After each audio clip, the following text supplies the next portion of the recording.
Good evening and welcome to Borough Hall. My name is Richard Barak, Land Use Director for Brooklyn Borough President Eric Adams. I'm joined by Olga Chinamoretz, our Land Use Coordinator. Probably didn't pronounce it perfect yet.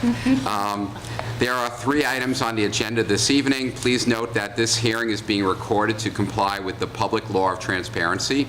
It will be available for viewing on the Borough President's website, brooklyn-usa.org, or on the One Brooklyn channel on YouTube. Web viewers may submit timely comments to askeric@brooklynbp.nyc.gov for Borough President Adams' consideration. Please call the first item and let us begin. Calendar item number 1, Early Life Center 9, Roundtable Senior Center, number 150168, PQK. This application submitted by the Administration for Children's Services, Department for the Aging, and the Department for Citywide Administrative Services seeks approval for the acquisition of privately owned property at 1175 Gates Avenue within the Bushwick section of Brooklyn in Community District 4. Such action will facilitate a lease renewal for a 5-year term to ensure continued provisions of childcare services and senior center services. Community Board 4 met on October 21st, but has not yet voted on this application, so the Borough President will hold off in making his decisions until the Borough President hears from Community Board, which is intending to meet on November 18th. With the representative for the application, Allison Grant, please state your name for the record and present the application. Sure. Hi, my name's Allison Grant, and I'm the Chief of Staff at the ACS Division of Early Care and Education. And we are here because we are in favor of the continued use of the space as a daycare center, and my colleague Leigh Boys from DFTA will be here to talk about her support of the space as a senior center. So the space that we use in the building is specifically designed for childcare services, and therefore we're asking for it to be continued as such. We're asking for an unlimited ULURP? We're asking for an unlimited ULURP so that we'll continue interfacing with the community and with the Borough President, but in an informal manner, not formal manner in the years going forward. The program that currently is occupying the space that has an Early Learn contract. Early Learn is the contracted system at the Administration for Children's Services for care, for subsidized childcare, serves children that are ages 0 to 5. This program specifically are ages 2 to 5. And the program that's currently there is the Lutheran Social Services Early Life Children's Center number 9. And Lutheran is a multi-service organization that has several child care centers throughout the city and throughout the county of Kings. So, as I said, they serve children ages 2 to 5. Their current capacity is 113 seats, and they have fairly high enrollment, though there are some vacancies, and of course, we'd encourage anyone watching this to refer children to that site. I'm happy to take any questions after my colleague from DFTA and DCAS speak. Okay. Who would like to go next? Okay. Okay. Hi, I'm Leigh Boys from the New York City Department for the Aging. I'm the Director of Facilities Management. The department has had a senior center at 1175 Gates since July 1971, and we would like to continue with one through the indefinite future, so we are in favor. We occupy 17,600 square feet, comprising the 3rd, 4th, and 5th floors of this elevated building, and it's sponsored by the Ridgewood Bushwick Senior Citizens Council. They serve about 100 persons per day and offer services including breakfast, lunch, case assistance, arts, health management, physical exercise, technology, and transportation.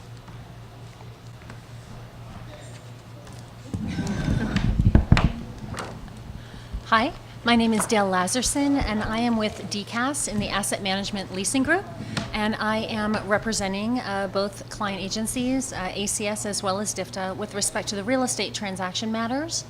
I'm here to respond to any questions you may have about the building and facility and the proposed lease renewal and continuation of the agency operations with respect to the physical property. Anybody else presenting? Or okay, so I'll start with questions. So it is in the interest of the community for daycare and senior facilities to serve neighborhood residents. What is the number of contract seats, and what is the criteria for selecting children to attend the center when these vacancies arise, both for contracted and uncontracted seats? And also, how many private cross-subsidized seats are set aside? Sure. So this space is contracted for 113 early learn seats, which includes 24 seats for toddlers, which are ages 2 to 3, and 89 seats for preschoolers, which are ages 3 till they turn 5. Included in that, every single child that's age 4 that's within that preschool group is considered an early learn UPK student. They currently have 27 of those children enrolled as of last week. And there's also a direct DOE contracted classroom at that site, which is a separate contract with DOE, while the other contract was with ACS. The requirements, these subsidized childcare slots, to be eligible, it's up to 200% of the federal poverty level, and there must be a reason for care, meaning the parents are working or in education or training vocational program. And all eligibility is certified by the ACS resource areas, which is within the ACS Division of Early Care and Education. And then, Leigh, this part for you, what outreach is performed to ensure that the seniors are aware of the benefits of the senior center within this community? So from what I've heard from the sponsor, they reach out to churches, the housing authority sites in the area. They've done some advertising in local papers, and the seniors themselves network. Okay, thank you.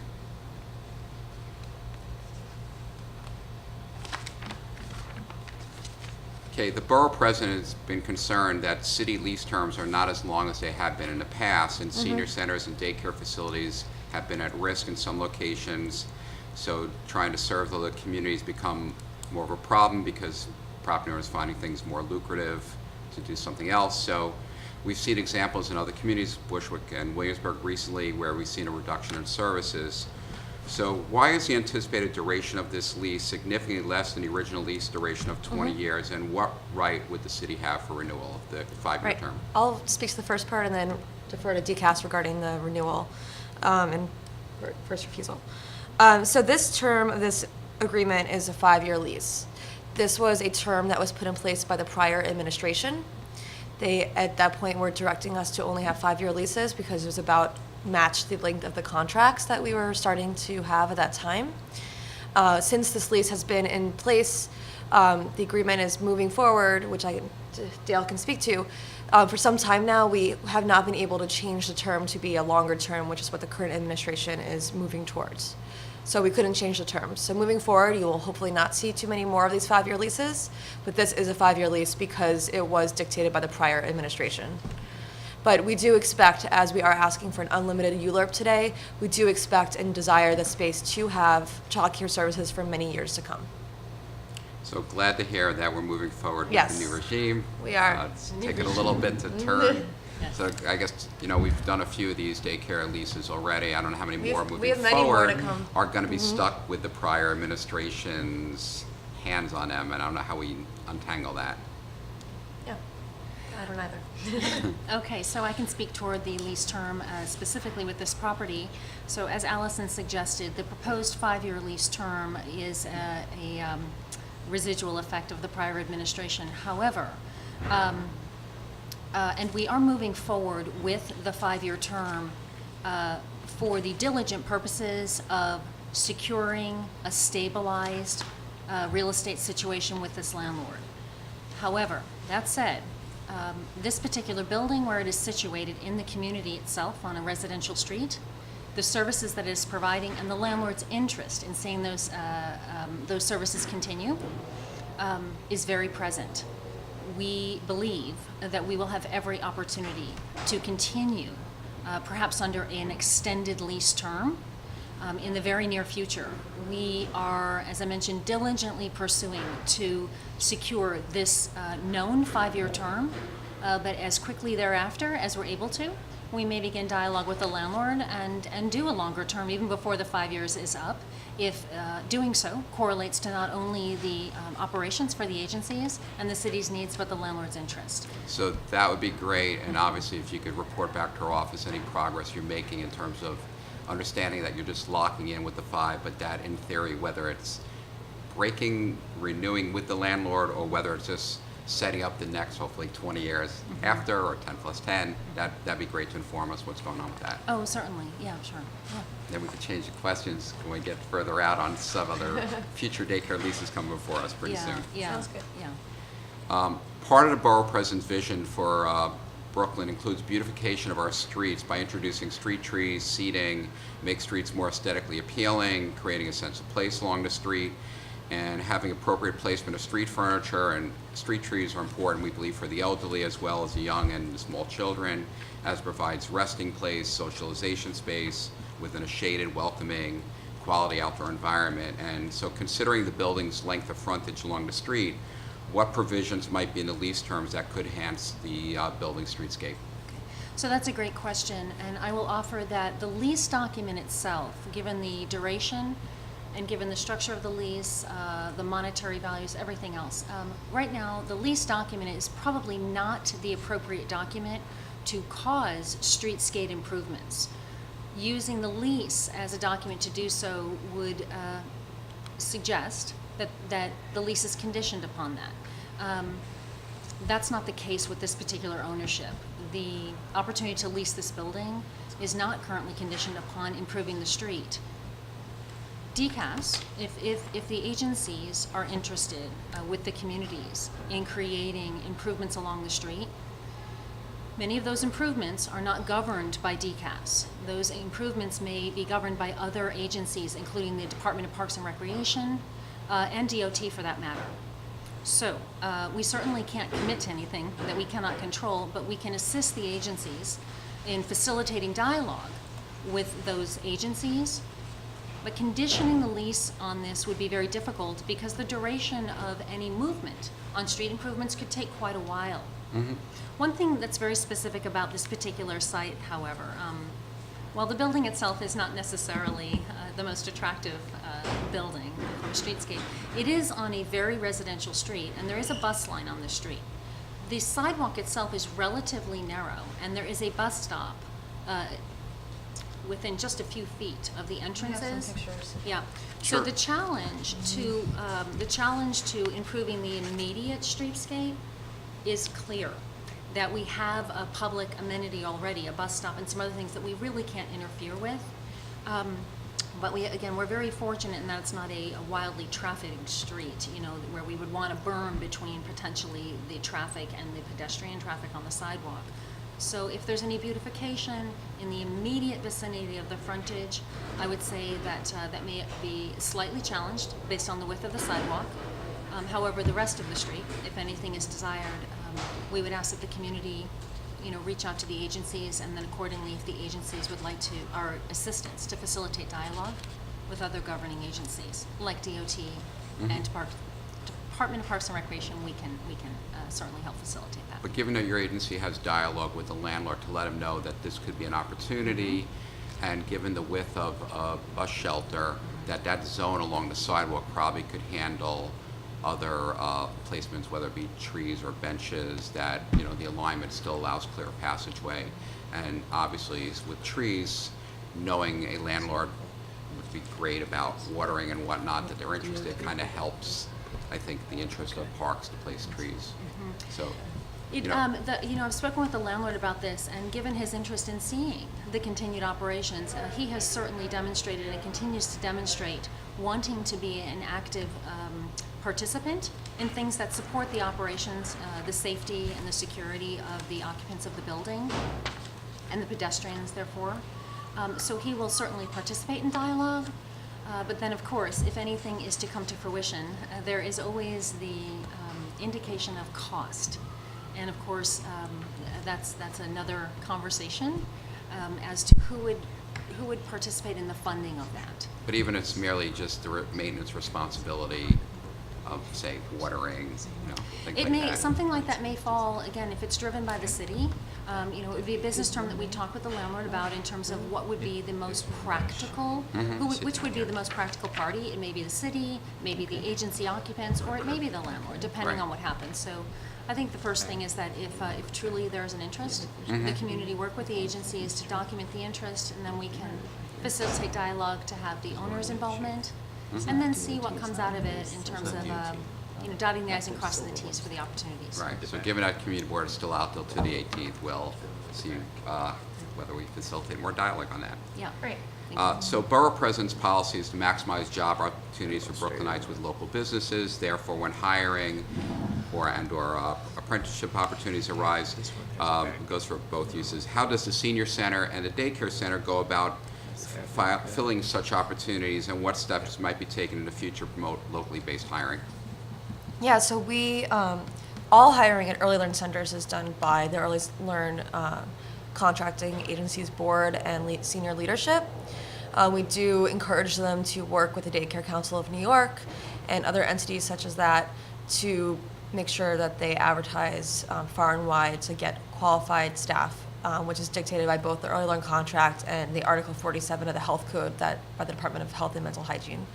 So I know that programs such as this one, Lutheran, post at local CUNY schools, SUNY schools, and other nearby organizations and institutions.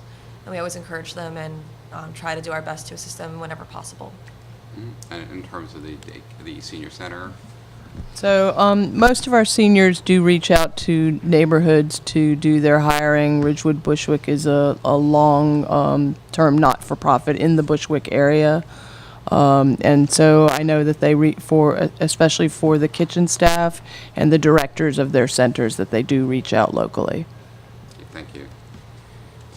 So we don't have any speaker slips, so just everybody here is part of the agencies, right? So we can now have all but close the item. Calendar item number 2, Coney Island Family Head Start number 150262. Okay. Thank you, Lee. Thanks. Cross Brooklyn, I'm going to move in that more. Third item. This application submitted by the Administration for Children's Services and the Department of Citywide Administrative Services seeks approval for the acquisition of privately owned property at 2960 West 27th Street within the Coney Island section of Brooklyn in Community District 13. Such action will facilitate a lease renewal for a 5-year term to ensure continued provisions of childcare services and senior center services. Community Board 13 met on October 18th, but has not yet voted on its application, so the Borough President will hold off making any decisions until the Borough President hears from the Board. And would the representative for the application, Allison Grant, again, state your name for the record, present the application. Hi, my name is Allison Grant. I'm the Chief of Staff at the ACS Division of Early Care and Education, and thank you for having me here tonight. I'm here as I am in favor of the continued use of the space as a daycare center. As discussed in the previous site, this again is a building that was explicitly designed for childcare services and has the size rooms and utilities that, as needed, that are required for children under the age of 5. This program that is currently contracted to serve at the site is National Association of Family Development Center Incorporated. The name of the site is Coney Island Head Start number 1. This program has been serving at the site for decades. ACS has been occupant of this building since 1973, and there have been 2 prior 20-year leases. This lease is for only 5 years. As we discussed with the last lease, due to the prior administration's guidance, once this ULURP approval is through, if it is so done by the city, then this agreement will move forward. And my colleague Nina Cotter from DCAS can speak more about that if you have any questions for her. I'll just say that this building is a Head Start program. It is an excellent program that we hope will continue there. They serve about 4 classrooms of children, and I can answer any questions you may have after my colleagues present. Good evening. My name is Nina Cotter. I work for Asset Management Division of the Department of Citywide Administrative Services, where we negotiate leases for the city agencies. And I'm happy to answer whatever questions you might have regarding the leasing aspects of this transaction. Any other speakers? So as inquired in a previous item, if you could provide the number of contract seats and the number of private cross-subsidized seats set aside and criteria, again, for selecting the children to attend the center and when vacancies arise. Sure. So there's, as I mentioned briefly, the contract of the site is for 74 children. They are preschool age, meaning 3 up until they start kindergarten, so 3 to 5 until they turn 5. All the 4-year-olds of this program are part of Pre-K for All. There's about 2 classrooms of those children there at this time, and about 2 classrooms of 3-year-old children. Obviously, they're separated for their, socio-emotional development. As of last week, they were 89% enrolled. There are 8 slots available there if there are any vacancies in the community at the time that someone watches this video. Okay, thank you. And so we've mentioned on the previous item the risk of daycare facilities for displacement. So again, we understand our issue about seeking 20-year leases when we Yes. could. So I guess it's the same issue, so we'll accept your answer from the prior Great. for this item. And again, similar to the other, in terms of identifying steps for this center to advertise hiring and or apprenticeships and promoting locally based hiring, so the same that you stated would be for the center as well. Yes. Okay, so we'll move on, and seeing no speakers. This item is closed. The next item is calendar item number 3, Friends of Crown Heights, 26, Childcare Center, 150168 PQK. This application submitted by the Administration for Children's Services and the Department of Citywide Administrative Services seeks approval for the acquisition of privately owned property at 20 Sutter Avenue within the Brownsville section of Brooklyn in Community District 16. Such action will facilitate a lease renewal for a 5-year term to ensure continued provision of childcare services.